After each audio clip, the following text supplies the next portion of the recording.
ناظرین السلام علیکم ناظرین اب تک ڈاکٹر دانش کے ساتھ حاضر ہوں. اس سے پہلے کہ آج میرے پاس بہت ہی ایکسکلوسیو ایک مہمان ہے ان سے سوال کروں, ایک چند باتیں ہیں جو میں کہنا چاہتا ہوں. وہ یہ ہے کہ آئین پاکستان جو ہے وہ سب سے مقدم ہے ریاست پاکستان کے بعد, ٹھیک ہے.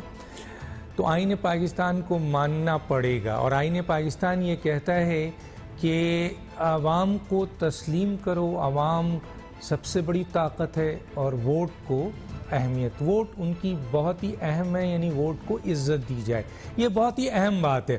یہ بات جو میں ریلیٹ کر رہا ہوں وہ یہ ہے کہ چند بزنس مین جو اطلاع آئی ہے اس کے اوپر میں بات کرنا چاہتا ہوں. چند بزنس مین جو پاکستان میں ہیں وہ ریاست کو دھمکی دے رہے ہیں کہ فلاں شخص حکومت میں آئے یا فلاں شخص حکومت میں آئے یا فلاں شخص حکومت میں اگر آیا تو ہم اپنے بزنس کو ملک سے باہر لے جائیں گے. تو میرا ان کو بڑا برادرانہ مشورہ ہے, بہت ہی ہمدردانہ مشورہ ہے کہ آئین پاکستان کو آپ تسلیم کریں, ووٹ کو عزت دیں, عوام کو اہمیت دیں.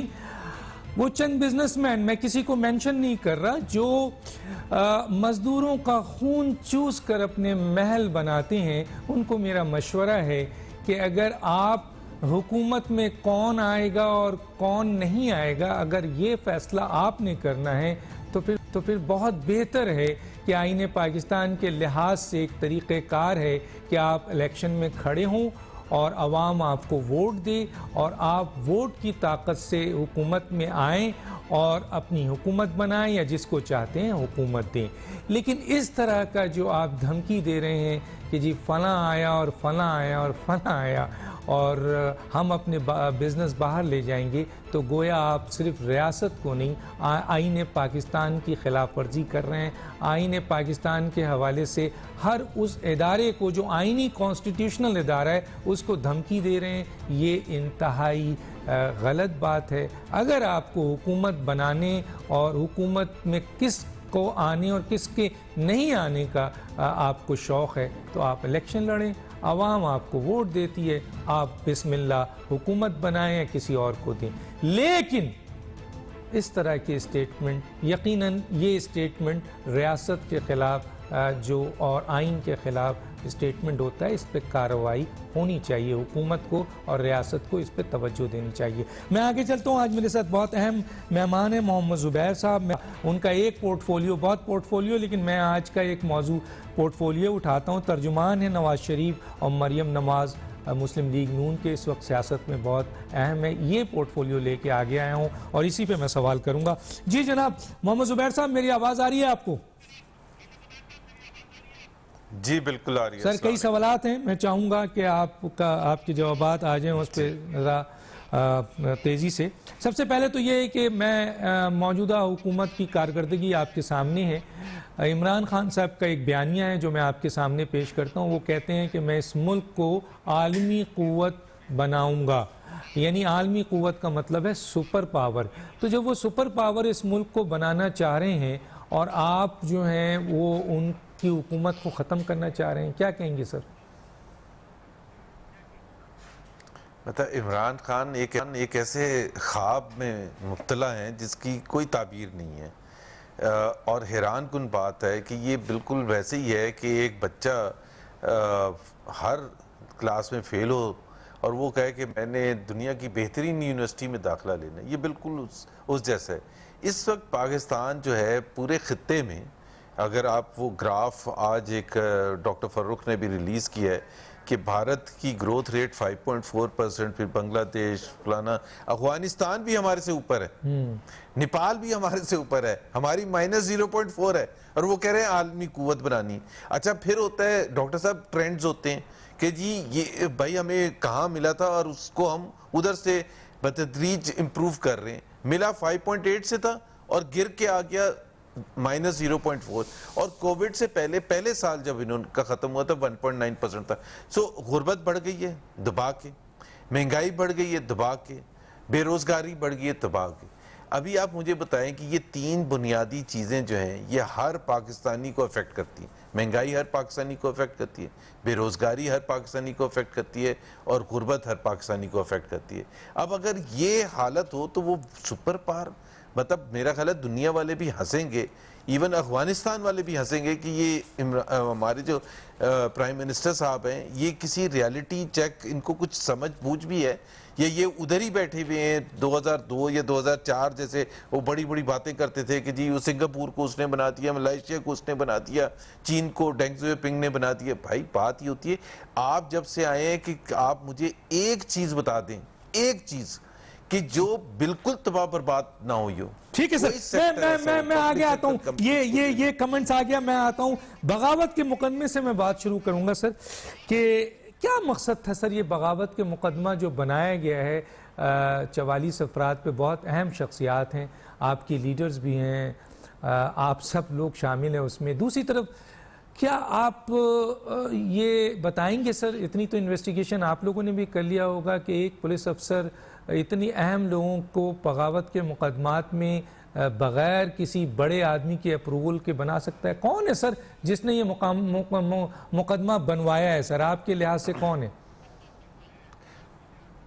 ڈاکٹر صاحب آپ کو بھی اتنا میرے سے زیادہ تجربہ ہے، اللہ کا شکر ہے، ہم سب کو تجربہ ہے کہ ہم پولیس تھانے میں اگر جائیں اور چوری کی ایف آئی آر بھی لکھوانے کی کوشش کریں تو وہ بھی پولیس والا نہیں لکھے گا جب تک وہ تحقیقات نہیں کر لے گا، کیونکہ ایف آئی آر ایک دفعہ جب کٹ جائے تو وہ بہت بڑی چیز ہوتی ہے. اب یہاں ایک شخص بقول حکومت کے ان نون بندہ وہاں پہنچ گیا پولیس تھانے شادرہ پولیس تھانے لاہور میں، اور اس نے کہا کہ جی بغاوت ہو گئی ہے. بغاوت اسٹیٹ آف پاکستان کے خلاف ہو گئی ہے، اور انہوں نے پرچہ کاٹنا شروع کر دیا. انہوں نے جب نام سنے اور جو صاحب لکھ رہے تھے ان کو یہ بھی نہیں خیال آیا کہ یہ نام کیا لے رہے ہیں. 3 lieutenant generals retired lieutenant generals ابھی یہ کہتے ہیں کہ بھارت کا ہم بیانیہ پی ایم ایل این بولتی ہے، یہ کس کا بیانیہ ہوگا؟ بھارت کا ہوگا یا نہیں ہوگا؟ بھارت میں شادمانے نہیں بجیں گے کہ ان کے 3 اسٹار جنرلز بن جاتے ہیں اور جو غدار وطن ہیں. فارمر پرائم منسٹرز ہیں 2 sitting prime minister Azad Kashmir کے ہیں، فارمر فیڈرل منسٹرز، گورنرز، کون بچا ہے؟ تو کوئی بھی نہیں لکھ سکتا. کوئی ایس ایچ او کی اتنی جرت نہیں ہے کہ وہ اتنے بڑے لوگوں کی ایف آئی آر کاٹے گا، اور وہ بھی اتنے سنگین الزام میں، بغاوت غداری کے الزام میں. اس میں عثمان بزدار صاحب کا تو میرا خیال ہے آپ کو اگین زیادہ پتہ ہوگا میرے سے زیادہ، ان کو تو اپنے آفس کا نہیں پتہ، وہ اپنے کلرک پر کوئی ایکشن نہیں لے سکتے، وہ غداری کا مقدمہ کروائیں گے. Prime minister of Pakistan Imran Khan کے علاوہ کوئی ہو ہی نہیں سکتا، اور میں اس کی وجہ بتاتا ہوں. ایک تو سرکمسٹانشل ایویڈنس ہوتا ہے ڈاکٹر صاحب. جب 20 ستمبر کو میاں نواز شریف نے تقریر کی اے پی سی میں، اس دن کے بعد سے ایک حکومت نے بیانیہ بنانا شروع کیا کہ ہم لوگ انڈیا کی بات کر رہے ہیں، انڈیا کے ایجنٹ ہے. عمران خان صاحب نے انٹرویو دیا 2 گھنٹے کا ندیم ملک صاحب کو، اس میں کلیئر کٹ بھارت کے ساتھ ایسوسیٹ کیا. اس کے بعد آپ کو پتہ شیخ رشید صاحب روز بولنا شروع ہو گئے، شہباز گل صاحب روز بولنا شروع ہو گئے، دوسرے وزراء بولنا شروع ہو گئے. جب ایک ماحول آپ نے یہ نیریٹو بنا دیا کہ وزیر اعظم بھی یہ کہہ رہے ہیں، تو جب وہ بیچارہ ایس ایچ او ہے وہ کیا کہے گا؟ وہ تو سمجھے گا کہ وزیر اعظم چاہتے ہی یہ ہیں. یہ تو میں صرف وزیر اعظم کو بینیفٹ آف ڈاؤٹ دے رہا ہوں کہ اگر ایسا ہوا ہوگا، لیکن ایسا نہیں ہوا ہوگا. وزیر اعظم نے ڈائریکٹ کس کو کہا ہوگا؟ سی سی پی او لاہور، جو بدنام زمانہ، وہ جو موٹر وے گینگ ریپ ہوا، اس کے بعد جو انہوں نے ارشادات فرمائے، اس کے بعد جو پھر پارلیمنٹری کمیٹی میں آ کے انہوں نے جو فرمایا، اس قسم کے اگر آپ کے 2 نمبر پولیس افسر آپ سی سی پی او لگائیں گے تو کون سا تھانہ ہے جہاں آپ الٹی سیدھے کام نہیں کریں گے؟ اور آپ کو یہ بھی بتا دوں کہ جب میں پرسوں گیا تھا وہاں، تو جو وہاں ایس ایچ او تھے وہ اچھے آدمی تھے، تو انہوں نے کہا کہ وہ جو پرانے ایس ایچ او تھے جنہوں نے وہ کروایا تھا مقدمہ لکھا تھا، ان کی ٹرانسفر کر دی تاکہ جواب دہی نہ ہو. اب یہ نئے ایس ایچ او ہیں، یہ کہہ رہے ہیں کہ یہ تو اونرشپ لینے کے لیے تیار نہیں ہے. ٹھیک ہے سر، یہ واضح طور پر آپ نے بتا دیا کہ کون ہے اور کس طریقے سے یہ کٹی ہے. میں آتا ہوں ایک اور بہت امپورٹنٹ میٹر ہے سر، وہ ہے ڈی جی ایف آئی اے کا، اور اس میں تو باضابطہ نظر آ رہا ہے کہ کون کہہ رہا ہے اور کیا مانگ رہے ہیں. تو سر جب ڈی جی ایف آئی اے نے جو یہ باتیں کی ہیں، یہ ایک چارج شیٹ ہے، آپ بھی اتنا سمجھتے ہیں، ہم بھی ایک سمجھتے ہیں، تو کیا مسلم لیگ نون، کیونکہ یہ بھی ہوا کہ جی آپ کے اجلاس میں باضابطہ اس کو دکھایا بھی گیا، بتایا بھی گیا، تو ڈی جی ایف آئی اے جو ایک بہت ہی اہم شخصیت ہیں، جب وہ یہ بتائیں کہ مجھ سے یہ کہا جا رہا ہے، اور بڑی بڑی باتیں ہیں اس میں ڈیٹیل میں نہیں جانا چاہتا، لیکن اتنا جملہ ہے کہ یہ چارج شیٹ ہے، تو کیا نون لیگ قانونی چارہ جوئی کرنے جا رہی ہے سر؟ دیکھیں ڈاکٹر صاحب، ایک تو میں یہ یہاں وضاحت کر دوں، ایف آئی اے بھی اہم ترین ادارہ ہے. جب یہ بات کرتے ہیں نا کہ یہ اداروں کو بدنام کرتے ہیں، تو صرف ادارے میں ملٹری نہیں آتی ہے. ملٹری اتنی ہمارے لیے امپورٹنٹ ہے یا تقدس ہے ہمارا، اور ہم ان کی عزت کرتے ہیں جتنا ہمیں کرنا چاہیے، جتنا کسی اور ملک میں کرنا چاہیے. لیکن جب ہم اداروں کی بات کرتے ہیں تو اس میں ایف بی آر بھی آتا ہے، اس میں ایف آئی اے بھی آتا ہے، اس میں باقی ادارے، پولیس بھی آتی ہے. اب ایف آئی اے کا گریڈ 22 کا چیف، اگر آپ یہ سب جو چارج شیٹ آپ نے کہا، کیونکہ یہ تو ایک حقیقت ہے، دو چیزیں حقیقت ہیں. ایک تو یہ کہ ان کی ریٹائرمنٹ اپنے وقت سے پہلے ہوئی، تو ان کی بات کو تقویت ملتی ہے کہ ان کو یہ سب کہا عمران خان نے اور انہوں نے انکار کر دیا، اس لیے ان کو ریٹائر ہونا پڑا اپنے وقت سے پہلے. دوسری چیز جس سے تقویت ملتی ہے وہ یہ ہے کہ یہ کیسز تو بنے بہرحال، اور ان کو پریشان کیا گیا.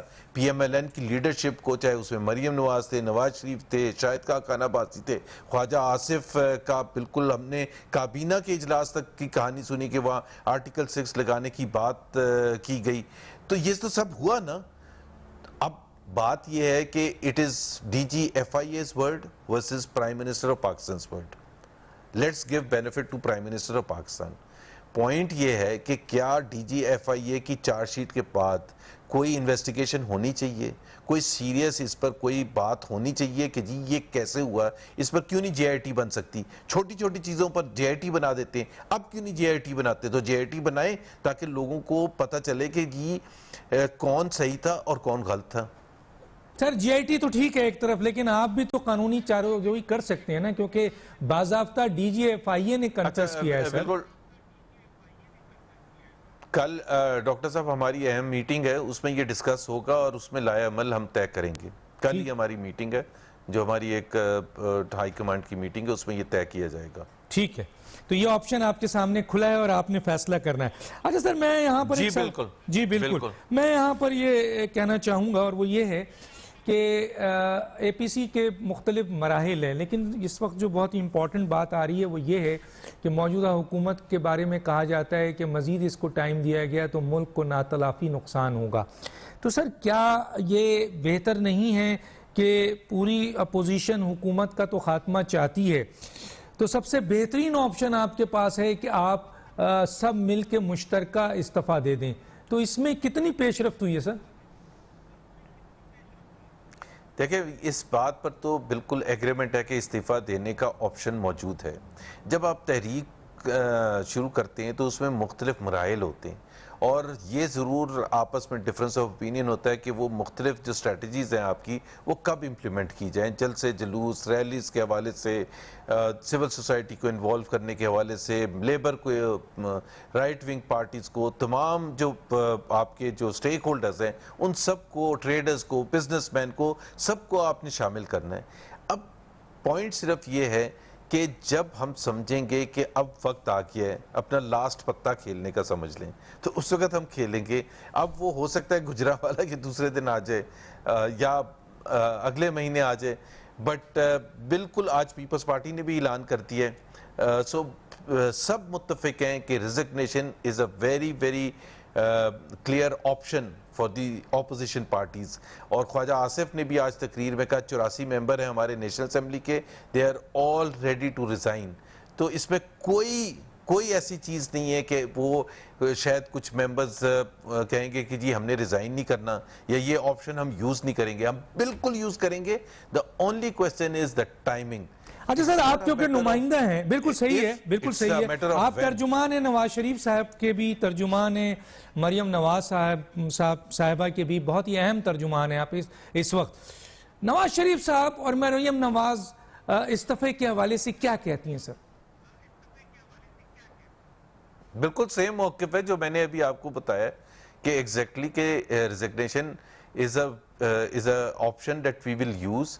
اور وہ ہم یوز کریں گے اس وقت جب ہم سمجھیں گے کہ اس سے میکسیمم پریشر بلٹ ہوگا اور حکومت کے لیے رہنا اس کے بعد بالکل بھی پاسبل نہیں ہوگا. اور دوسری چیز ہمارے لیے ایک اہم مائل سٹون ہے، وہ سینٹ کے الیکشنز ہیں مارچ 2021 میں، اور ہم چاہتے ہیں کہ اس سینٹ کے الیکشنز ان اسمبلیوں کے تھرو نہ ہوں. ٹھیک ہے سر، میں ایک چھوٹے سے بریک پہ جاتا ہوں. ناظرین بریک کے بعد واپس آتے ہیں اور زبیر صاحب ہمارے ساتھ چند سوالات، اہم سوالات اور کریں گے. ایک چھوٹا سا بریک، کوئی ذرہ برابر بھی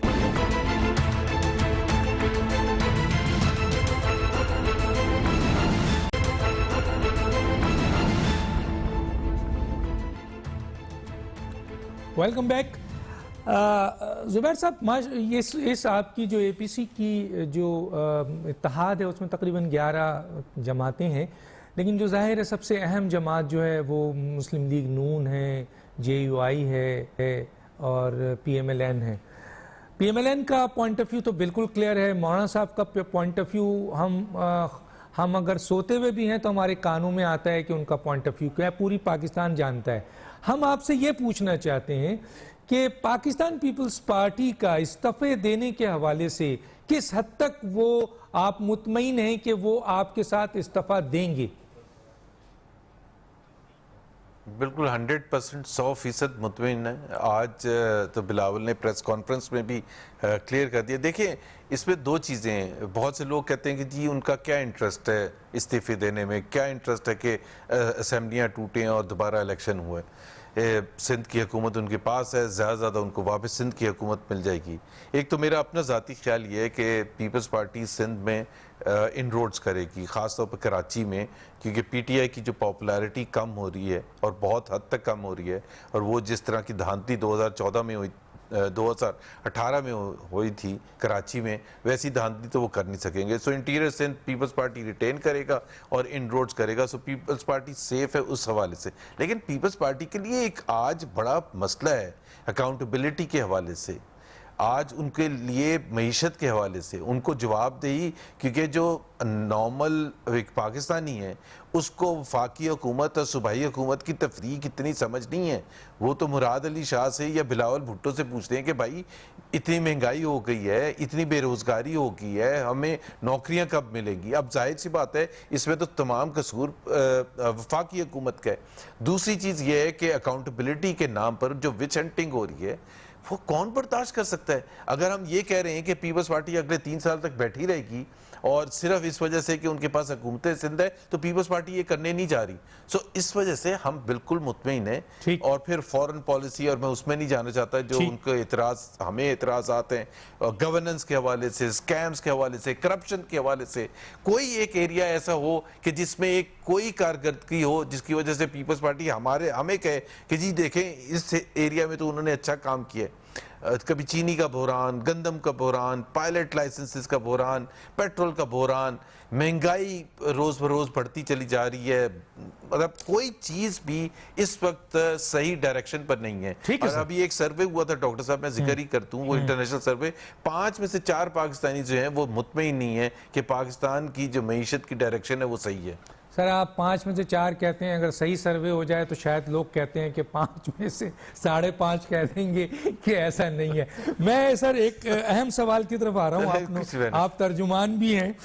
سر پی ڈی ایم کی سربراہی جو ہے وہ مولانا فضل الرحمان کے پاس ہے، اور مجھ سمیت جتنے بھی اینکر ہیں یا تجزیہ نگار ہیں، جو لوگ ہیں جو سمجھتے ہیں سیاست کو بھی، ان چیزوں کو بھی، وہ سمجھتے ہیں کہ بہت ہی ایگریسو اور بہت مضبوط جو ہے نا پی ڈی ایم کی اس وقت سربراہی ہے، اور آگے بہت مضبوط تحریک نظر آ رہی ہے جو ہمیں سمجھ میں آتا ہے. لیکن سر کیا یہ ممکن ہے کہ اس تحریک کے کسی اسٹیج پر، آخری اسٹیج پہ، کسی اسٹیج پہ میاں محمد نواز شریف خود بحیثیت آج پاکستان اس تحریک کے ساتھ کھڑے ہونے کے لیے، تو لوگوں کا خیال ہے کہ یہ تحریک مزید اور مضبوط ہو جائے گی؟ دیکھیں وہ بالکل پاسبلٹی ہے، اور ہم سمجھتے ہیں کہ شاید اس کی ضرورت نہ پڑے، کیونکہ ان کی بیٹی مریم نواز بھرپور انداز میں اس میں حصہ لے رہی ہیں. اور سب سے بڑی کراؤڈ پولر وہ ہیں پاکستان کی جو اس وقت موجود ہیں پولیٹیکل کلاس جتنی بھی ہے، اس میں سب سے پاپولر لیڈر جو ہیں وہ مریم نواز ہیں. تو وہ بالکل اپنے والد صاحب کو ریپلیس اس سینس میں نہیں. ظاہر ہے میاں نواز شریف کا جو قد ہے اور جو ان کا رتبہ ہے وہ تو اپنی جگہ ہیں، لیکن ٹرولی اگر کوئی میاں نواز شریف کی پاپولیرٹی کو کیچ اپ کر سکتا ہے تو وہ مریم نواز ہے. سو ابھی ہمیں وہ کہتے ہیں نا کہ ابھی ہم تمام پلیئرز نہیں اتاریں گے، مریم نواز از انف.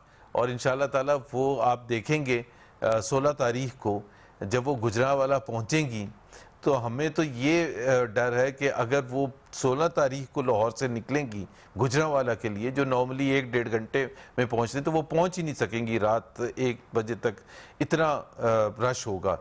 لیکن جو بھی ہوگا آپ دیکھ لیجئے گا کہ گجرانوالہ میں کیا ہوتا ہے اور کس طرح سے ریسیپشن ملتا ہے مریم نواز کو. ٹھیک ہے، آپ نے آپشن دے دیا کہ موجود ہے، آپ کہتے ہیں کہ میاں نواز شریف صاحب جوائن کر سکتے ہیں. میں ایک بہت اہم سوال پہ آ رہا ہوں. آپ نے مریم بی بی کی بات کی ہے، مریم نواز صاحبہ کی بات کی ہے. سر کیا آپ یہ مانتے ہیں، کیونکہ لوگ بھی دیکھ رہے ہیں، کہ شہباز شریف بحیثیت لیڈر آف اپوزیشن یا مسلم لیگ کے صدر یا اپوزیشن لیڈر کے لحاظ سے پی ایم ایل این کے وہ تاثر نہیں دے سکے، اس طریقے سے ان کا جارحانہ انداز نہیں تھا، بہت ڈیفینسو رہا، بہت کمزور رہے. اس کے مقابلے میں مریم صاحبہ کا تھوڑا سا نکلنا، بیان دینا بہت ہی جارحانہ ہے، جس سے مسلم لیگ نون نیچے لیول پر بہت ایکٹیو ہوئی. کیا کہیں گے سر؟ لیکن جو ہمارا ورکر ہے نا ڈاکٹر صاحب، بائی اینڈ لارج تقریباً کروڑوں لوگ جو جاننے والے ہیں پاکستان میں، پاکستان سے باہر، وہ سمجھتے ہیں کہ پی ایم ایل این کے ساتھ اور اس کی لیڈرشپ کے ساتھ جو ظلم اور زیادتی ہوئی پچھلے 2-3 سال میں، اس کا ایک ہی طریقہ ہے اس کو ٹھیک کرنے کا، وہ ہے ایک ریزسٹنس اور ریزسٹنس کی پالیٹکس کرنے کا. اور اس کی سمبل جو ہیں ایک ایز اے سمبل ابھر کے آئی ہیں مریم نواز صاحبہ کے ڈیفائنس جس کو آپ کہتے ہیں، ریزسٹنس جس کو آپ کہتے ہیں، she is become the symbol of that. اور یہ ہمارا ورکر چاہتا ہے. آپ کسی پی ایم ایل این کے ورکر سے اگر آپ پوچھیں گے تو وہ چاہے وہ لڑکی ہے، مرد ہے، بوڑھا ہے، جوان ہے، they want this kind of symbolism to be reflected.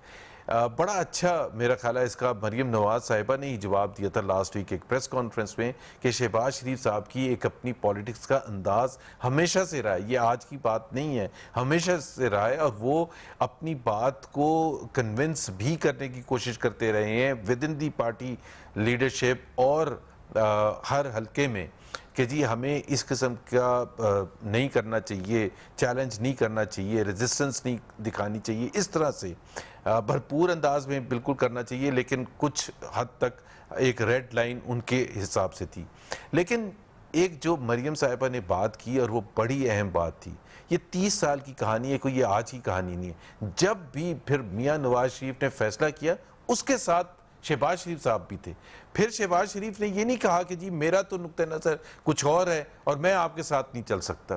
تو وہ جو ایک یہ سب سے امپورٹنٹ چیز ہوتی ہے کہ پارٹی میں چاہے وہ بھائی ہیں یا جو بھی ہیں، ایک اختلاف ہوتا ہے اور کئی دفعہ شدید اختلاف ہوتا ہے اسٹریٹجی پر کہ اس طرح سے نہیں، اس طرح سے کرنا چاہیے. لیکن ایک دفعہ جب فیصلہ ہو جاتا ہے پھر اندر کی بات اندر رہتی ہے اور پھر باہر نکل کے اب سب یک آواز ہو کے اپنی بات کرتے ہیں. ٹھیک ہے سر، یہ تو واضح کر دیا آپ نے، اور یقیناً یہ چیز سامنے نظر آ رہی ہے کہ پی ایم ایل این نے 2 سال میں ڈیفینسو سیاست کی، اس کا نقصان پہنچا. لیکن ذرا سا مریم نواز صاحبہ سامنے آئیں اور جارحانہ انداز اپنایا ہے تو سیاست ہی تبدیل ہو گئی ہے پوری کی پوری. اچھا میں سر ایک سوال یہاں پہ کرنا چاہتا ہوں، اور وہ یہ کرنا چاہتا ہوں کہ نواز شریف صاحب کا اسٹیٹمنٹ کل وہ چلا نہیں ہے ان کی اسپیچ وغیرہ، لیکن ایک بیان میں نے پڑھا ہے اور وہ یہ ہے کہ جنگ جیتنے تک جدوجہد جاری رہے گی، یہ انہوں نے کہا ہے. اور دوسری طرف مریم نواز صاحبہ کا اسٹیٹمنٹ تو سرعام ہے کہ اب کچھ بھی ہو، چاہے جیل جانا پڑے یا چاہے کچھ بھی ہو، چاہے کچھ بھی ہو، اے پی سی کا جو اعلامیہ ہے، جو فیصلہ ہے وہ امپلیمنٹ ہوگا. اس پہ تھوڑا سا مختصر بات کر چاہوں گا میں سر. دیکھیں بالکل صحیح ہے کہ اب چاہے کچھ بھی ہو، دیکھیں پہلے کیا ہو رہا تھا کہ جو عمران خان کی حکومت تھی ان کا خیال تھا کہ جی مریم کو ایز اے بارگیننگ چپ استعمال کریں گے، ایک بلیک میلنگ کے طور پر استعمال کریں گے کہ جی اگر مریم نے کچھ بولا تو میاں نواز شریف کو پھر ہم وہاں تنگ کریں گے اور پھر ان کے خلاف کیسز بھی بنائیں گے، ان کو واپس بھی لانے کے بارے میں بات کریں گے، تمام چیزیں۔ ایک فیصلہ ہو گیا، اور یہ جب فیصلہ ہوا کہ جی ایک we have reached a point of no return, اب یہاں سے ہمارے پاس کوئی آپشن نہیں ہے سوائے اس کے کہ ہم بھرپور جدوجہد کریں۔ اس میں ظاہر خطرات ہیں، اور خطرات یہ بھی ہیں کہ جی مریم نواز کو وہ جیل بھیج دے۔ میاں نواز شریف بھی بالکل تیار ہیں اس چیز کے لیے، اور مریم نواز صاحبہ بھی بالکل تیار ہیں، بلکہ ہم نے تو یہ جو میسج بھی کنوے کیا ہے کہ آپ نے اگر اس کا جو مریم نواز کا پاسپورٹ رکھا ہوا ہے اس کو جلا دیں، اس کو پھاڑ کے پھینک دیں۔ مریم نواز باہر نہیں جائیں گی، وہ جیل جانا پسند کریں گی، باہر نہیں جائیں گی۔ سو آپ نے جو مرضی کر لیا ہے، ایک دفعہ فیصلہ ہو گیا ہے، وی آر ان اٹ، اور یہ سٹرگل جاری رہے گی، جدوجہد جاری رہے گی۔ فل پولیٹکس کیوں نہ کریں مریم نواز پولیٹکس؟ مطلب آپ خود بتائیں ڈاکٹر صاحب کہ کیا کیا مریم نواز نے کہ وہ پولیٹکس نہیں کر سکتی؟ مطلب شیخ مجیب الرحمان اگرتلہ کیس ان کے خلاف بن گیا تھا، اور جو پاکستان کو توڑنے کا ایک صحیح کیس تھا، اس کے بعد ان کو نیشنل الیکشن بھی لڑنے دیا گیا، ان کو نیشنل مین سٹریم میں بھی آنے دیا گیا، اور یہاں مریم نواز نے کچھ کیا ہی نہیں ہے، اور وہ کہتے ہیں جی مریم نواز ایکسیپٹیبل نہیں ہے۔ جیسے آپ کو یاد ہے بے نظیر بھٹو کا کہتے تھے کہ جب 79 میں بھٹو صاحب کو قتل کیا گیا تھا تو اس کے بعد شہید کیا گیا تھا، تو اس کے بعد کہ جی بے نظیر بھٹو ایکسیپٹیبل نہیں ہے۔ پھر 8-10 سال گزر جاتے ہیں، پیچھے مڑ کے دیکھتے ہیں کہ اتنا ٹائم کون کہتا ہے سر ایکسیپٹیبل نہیں ہے؟ سر ہمیں یہ بھی تو بتا دیں سر، کون کہتا ہے ایکسیپٹیبل نہیں ہے؟ سر مریم نواز صاحبہ اگر عوام ان کو لانا چاہتی ہے تو کون کہتا ہے کہ ایکسیپٹیبل نہیں ہے؟ تھوڑا سا سر اس پہ تو کمنٹس کریں سر۔ بات یہی ہے کہ ہم کہتے ہیں کہ دیکھیں جی دو ہمارے لیے گائیڈ لائنز ہیں ہر پاکستانی کا۔ آپ نے انٹروڈکشن میں بڑی اچھی بات کی تھی، اس کو میں تھوڑا سا پڑھا کے بتا دوں، مریم نواز کے حوالے سے بھی جواب آ جائے گا کہ 2 گائیڈنگ پرنسپلز ہیں۔ ایک پاکستان کا آئین ہے سن 73 کا، جو سب کو اجازت دیتا ہے، فریڈم دیتا ہے کہ وہ پاکستان کے عوام میں جائیں اور پذیرائی حاصل کریں، اور پاکستان کے عوام اگر چاہتے ہیں تو دنیا کی کوئی طاقت نہیں روک سکتی۔ اور دوسرا گائیڈنگ پرنسپل ہمارا قائد اعظم اور ان کی تھنکنگ اور ان کے جو ایک بیانیہ تھا جس میں پارلیمنٹری ڈیموکریسی کا ہی تصور تھا، on the lines of the British parliamentary system، جو انڈیا نے بھی اڈاپٹ کیا اور Pakistan was also supposed to adopt it۔ اب اگر آپ یہ دونوں پرنسپل سامنے رکھیں تو کیوں مریم نواز کو روکا جائے کہ جی یہ پولیٹکس نہ کریں؟ کون روک رہا ہے؟ کون نہیں کرنے دیتے؟ میرا سوال ہے کون روک رہا ہے سر؟ دیکھیں پاکستان میں یہاں ایسے جو حلقے ہوتے ہیں جو سمجھتے ہیں کہ جن کو کوئی اختیار نہیں ہے آئین کے حوالے سے، اور جن کو کوئی اختیار نہیں ہے جو اس گائیڈنگ پرنسپل جو قائد اعظم نے سیٹ کیا تھا، لیکن ہم یہ کہتے ہیں کہ جی ہم کون روک رہا ہے سر؟ میں آگے جاؤں گا سر، بہت اہم سوال آگے، کون روک رہا ہے سر؟ میں آ رہا ہوں، اسی پر آ رہا ہوں۔ آج آپ نے خود پرائم منسٹر سے سنا کہ 2014 میں جنرل ظہیر الاسلام وہاں گئے تھے پرائم منسٹر کے پاس، انڈورس کیا اس چیز کو جس پر یہ کہتے تھے کہ ہم اداروں کو بدنام کر رہے ہیں۔ آج عمران خان صاحب نے کہا کہ 2014 میں ظہیر الاسلام جو اس وقت ISI چیف تھے وہ گئے اور انہوں نے نواز شریف کو کہا کہ آپ استعفیٰ دے دیں۔ اب صرف فرق کیا ہے ان کے بیانیے میں اور ہمارے بیانیے میں؟ یہ کہتے ہیں کہ ظہیر الاسلام اس لیے گئے تھے کیونکہ انہوں نے کرپشن پکڑ لی تھی نواز شریف کی۔ پہلی بات تو انہوں نے کوئی ذکر نہیں کیا کرپشن کا ظہیر الاسلام صاحب نے، جنرل ظہیر اسلام صاحب نے۔ دوسری بات یہ ہے کہ جنرل ظہیر الاسلام کا تو یہ رسپانسبلٹی ہے ہی نہیں کہ وہ پرائم منسٹرز پر چیک رکھیں، اور اگر عمران خان جو آج سٹنگ پرائم منسٹر یہ کنفرم کر رہے ہیں کہ ISI چیف جو اور ISI جو ہے وہ پرائم منسٹرز اور منسٹرز پر نگاہ رکھتا ہے کہ وہ کرپشن کر رہے ہیں یا کیا کر رہے ہیں، تو یہ تو بہت ہی خراب صورتحال ہے۔ اور اگر وہ سیاست میں ان کو دھکیل کے پرائم منسٹر عمران خان لے کے آ رہے ہیں تو ہمارا جو بیانیہ تھا نا ڈاکٹر صاحب، اس کی آہستہ آہستہ جو، اور یہ میں ایک اور چیز کہتا ہوں کہ 2014 میں جو انہوں نے انگلی اٹھائی تھی نا عمران خان صاحب نے کنٹینر پر کھڑے ہو کے اگست کے مہینے میں، اور کہا تھا کہ 48 گھنٹے میں امپائر کی انگلی اٹھ جائے گی، تو آج انہوں نے اس کو انڈورس کر دیا ہے کہ وہ امپائر کی انگلی کہاں سے اٹھنی تھی. اور جو ہم 6 سال سے کہہ رہے تھے کہ ہمیں جو شک تھا وہ آج خود پرائم منسٹر عمران خان صاحب نے انڈورس کر دیا. تو آپ یہ کہنا چاہتے ہیں کہ سر کیا امپائر روک رہا ہے سر؟ اس ملک کا امپائر مریم نواز کو سیاست میں آنے سے، الیکشن لڑنے سے، وزیر اعظم بننے سے روک رہا ہے سر؟ ابھی تک کس نے روکا ہے؟ مجھے آپ بتا دینا. 8 سال کی ڈسکوالیفیکیشن کروا دی مریم نواز. پبلک آفس نہیں انہوں نے ہولڈ کیا ابھی تک. انہوں نے کوئی کرپشن کا یہ نہیں بتایا کہ جی انہوں نے ٹھیکہ دلوا دیا تھا، یہ نہیں بتایا کہ انہوں نے کک بیک لیا تھا، یہ نہیں بتایا کہ انہوں نے ٹیکس اویژن کیا تھا. کس بات پر 8 سال کا؟ کہ حسین نواز اور مریم نواز کے درمیان جو ایگریمنٹ ہوا تھا، ٹرسٹ ڈیڈ ہوئی تھی، وہ فونٹ جو تھا وہ فونٹ صحیح نہیں تھا، اس وقت ایجاد نہیں ہوا تھا. حالانکہ میں خود اپنا بیک گراؤنڈ آپ کے ناظرین کے لیے 27 سال میں نے دنیا کی بہترین IT company IBM میں کام کیا. فونٹ جب انٹروڈیوس ہوتا ہے تو اس سے 2 سال پہلے وہ اس کو الاؤ کر دیتے. چلے مان لیا، آپ کی بات مان لی کہ جی فونٹ غلط یوز ہوا تھا. 8 سال اور نیب کا کیا تعلق ہے اس سے؟ بہن اور بھائی دونوں ایگری کرتے ہیں کہ یہ ہم ٹرسٹ ڈیڈ ہم اس پر ایگری کرتے ہیں. ہوتا یہ ہے کہ دو اگر پارٹیز کسی چیز پر بھی، کسی ڈاکومنٹ پر بھی ایگری کریں، اگر مسئلہ اس وقت آتا ہے جب ایک کورٹ جاتا ہے اور وہ کہتا ہے جی یہ جعلی ہے اور اس وجہ سے یہ دوسرے کو بلایا جائے اس نے جعل سازی کی ہے، یہ کہہ رہے ہیں جعل سازی کی ہے، دونوں پارٹیز ایگریڈ ہیں کہ یہ صحیح ہے ڈاکومنٹ. لیکن نیب اور حکومت پاکستان اور دوسرے لوگ کہتے ہیں نہیں نہیں یہ صحیح نہیں ہے. 8 سال کی ڈسکوالیفیکیشن دے دی آپ نے، 2 دفعہ آپ نے جیل میں ڈال دیا. ابھی آپ نے کیا کرنا ہے؟ جان سے مارنا ہے. تو اس کا مطلب یہ ہے کہ حکومت پاکستان یا پی ٹی آئی کی حکومت یا عمران خان کے جتنے بھی جو لوگ ہیں جو ان کو سپورٹ کر رہے ہیں وہ چاہتے نہیں ہیں کہ مریم نواز اب سیاست کریں، یہ آپ کا کہنا ہے. میں اس پہ آگے چلوں گا لیکن ایک چھوٹا سا ناظرین ایک بریک لیتے ہیں پھر واپس آتے ہیں.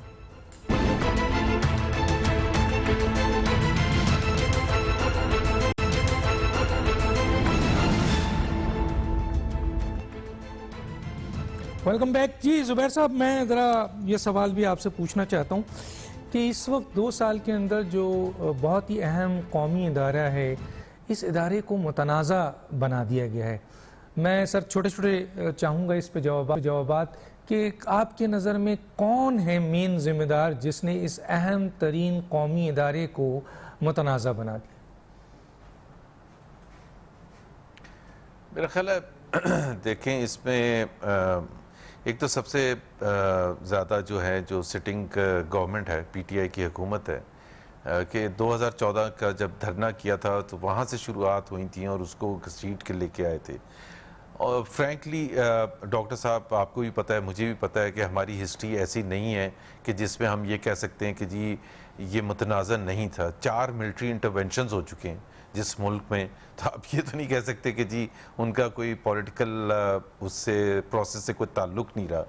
اور یہ بھی سب کو پتہ ہے کہ بہت سی دفعہ بیہائنڈ دا سینز بھی ہوا ہے. اور میں آپ کو کھل کے ایک ایگزامپل دے سکتا ہوں جنرل کاکڑ کی، کہ 1993 میں جب میاں نواز شریف کو ڈسمس کیا ہے 58(2) استعمال کرتے ہوئے غلام اسحاق نے جو اس وقت صدر تھے، تو وہ سپریم کورٹ نے میاں نواز شریف کو ریسٹور کر دیا.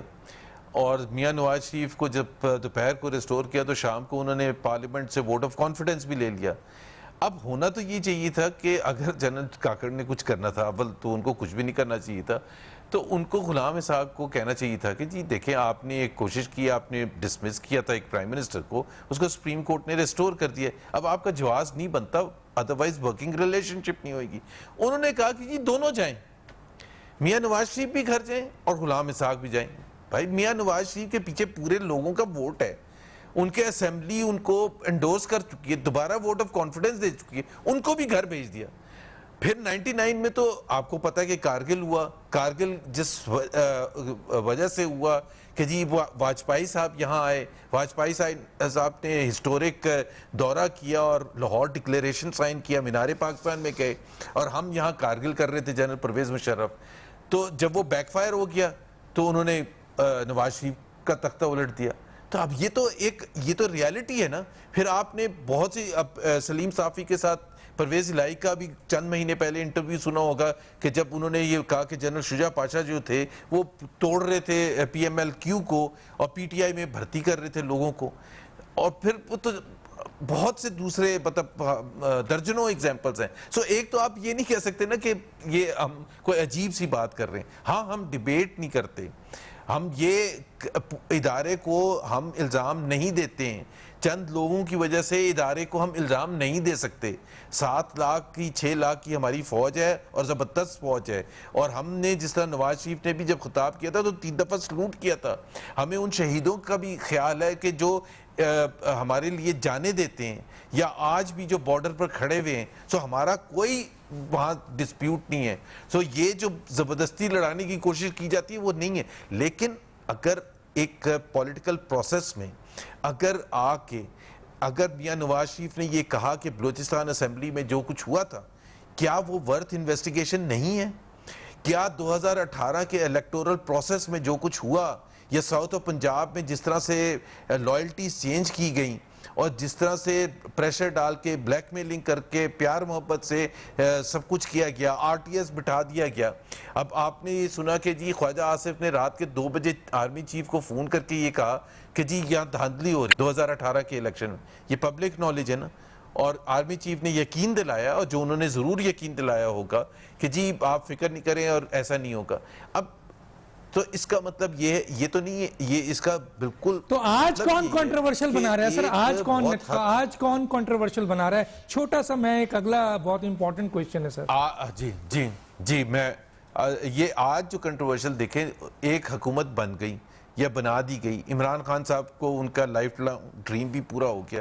اب اس میں تو عمران خان کا فرض بنتا تھا کہ وہ اپنی جو انکمپٹنس ہے اس کو چھوڑ کے اور یہ پکڑ دھکڑ کی سیاست کو چھوڑ کے عوامی مسائل پر فوکس کریں, ایک ایسی ٹیم تشکیل دیں جو ڈیلیور کرنے کے قابل ہو.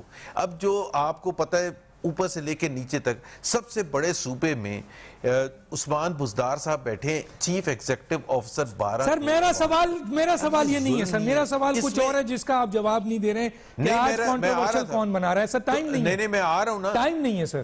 اس لیے کیونکہ آج جو ہائیبریڈ رجیم کی ذکر کرتے ہیں وہ اس وجہ سے ہے کہ یہ حکومت نے کرنی ہے, اس وجہ سے فوج کو آ کے ان کے ساتھ ان کی مدد کرنی پڑتی ہے, جس کی وجہ سے فوج کنٹروورشل ہوتی ہے. تو اگر یہ پرفارمنس اپنی بڑھا دیتے, اپنی پرفارمنس بیسٹ رکھتے تو فوج کو نہ آنا. سر میں ایک سوال یہاں پہ رکھنے, 2 سوال ہیں سر میرے پاس. ٹھیک ہے سر, ٹھیک ہے, 2 سوال. آپ کہتے ہیں کہ موجودہ حکومت نے کنٹروورشل بنایا.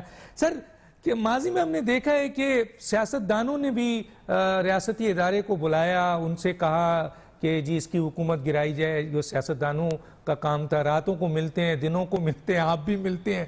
مختصر سا اس پہ جواب دیجئے, آخری ایک کوئسچن رہ گیا سر. یہ اس میں کوئی ڈینائی نہیں کر سکتا کہ سیاستدانوں نے بہت خراب رول پلے کیا ہے, جس میں آپ پی ایم ایل این کو بھی آپ بلیم کر سکتے ہیں کہ ان دا پاسٹ 1990s کی جو سیاست تھی جس میں ایک دوسرے کو گرانے کی سیاست تھی, اس کی رسپانسبلٹی اون بھی کی. اور جو مساق جمہوریت ہوا تھا اس میں یہ ایکسیپٹ کیا گیا تھا کہ اس قسم کی سیاست نہیں کرنی چاہیے. جب آپ فوج کے پاس خود جائیں گے تو پھر آپ فوج کو تو نہیں بلیم کر سکتے نا. تو بالکل رسپانسبلٹی ہمیں لینی چاہیے اور ان دا پاسٹ اس کی ایکنالجمنٹ بھی کرنی چاہیے. لیکن اس کا مطلب یہ نہیں ہے کہ اگر پاسٹ میں کوئی غلطی پولیٹیشنز نے کی تھی تو وہ آج بھی جاری رہے. اگر ہم نے سبق سیکھنا ہے اور ملک کو آگے لے کے جانا ہے تو ہر ادارے کو اپنے جو آئینی حدود ہے اس میں رہ کے کام کرنا ہے. بس آخری سوال سر, آخری سوال یہ ہے کہ اگر الیکشن ہو جاتا ہے, آپ کامیاب ہو جاتے ہیں, پی ڈی ایم اپنی تحریک میں کامیاب, حکومت گرتی ہے, الیکشن ہوتا ہے, کس حد تک آپ کو امید ہے کہ آپ الیکشن جیت جائیں گے؟ اور اگر الیکشن جیت گئے تو کیا آپ کا جو نظر آ رہا ہے اس وقت وزیر اعظم کی کینڈیڈیٹ بظاہر مریم نواز نظر آ رہی ہیں, تو کیا پی ایم ایل این کی ریپرزنٹیشن ایز اے وزیر اعظم مریم نواز صاحبہ کریں گی؟ دیکھیں یہ تو ہمیں کوئی شک نہیں ہے کہ آج الیکشن ہو جائیں تو سویپ مریم نواز جب لیڈ کریں گی تو پنجاب میں ہم سویپ کریں گے, and Punjab is what counts. اس کے علاوہ بھی ہم ہمارے ظاہر سی بات ہے سندھ میں بھی ہم امپروو کریں گے, بلوچستان میں بھی ہم امپروو کریں گے, کے پی میں بھی, بٹ حکومت سازی کوئی پرابلم نہیں ہوگا پی ایم ایل این کے لیے بنانے کا, اور ظاہر سی بات ہے ہم اپنے کولیشن پارٹنرز کو ساتھ لے کے چلیں گے. میں یہ تو نہیں کہہ سکتا کہ ہم ظاہر ہے ایک مشترکہ جدوجہد کر رہے ہیں تو اس کے بعد چھوڑ دیں گے. وزیر اعظم کون بنے گا, لیٹس ویٹ اینڈ سی. آپ ترجمان ہیں سر, آپ تو بتائیں. ان کا انداز بتا رہا ہے کہ اس وقت ملک کے اندر مریم نواز ایز اے وزیر اعظم اگر وہ آتی ہیں, لیڈر آف اپوزیشن تو آ گئی. ایک چیز بتا دوں, سن 90 میں جب الیکشن کیمپین ہو رہی تھی تو مصطفیٰ جتوئی جو تھے وہ آئی جے آئی کے ہیڈ تھے, اور جنرل تاثر تھا کہ اگر آئی جے آئی جیتے گی تو مصطفیٰ جتوئی بنیں گے پرائم منسٹر. لیکن جو سب سے پاپولر لیڈر ابھر کے آئے اس الیکٹورل پروسیس میں, اور جن کی وجہ سے آئی جے آئی نے کامیابی حاصل کی تھی, وہ میاں نواز شریف تھے, اور اس کے بعد کوئی کہنے کی ضرورت نہیں تھی کہ کون پرائم منسٹر. تو سر آپ کہیں گے کہ مریم نواز صاحبہ اگلی وزیر اعظم, آپ کہیں گے کہ اگلی وزیر اعظم اگر پی ایم ایل این جیتتی ہے تو مریم نواز ہوگی؟ میرے پاس ٹائم نہیں ہے سر, 3 سیکنڈ ہے. انشاءاللہ تعالی. بہت شکریہ سر آپ کا. کسی اسٹیج پہ مزید بات کریں گے. ترجمان مریم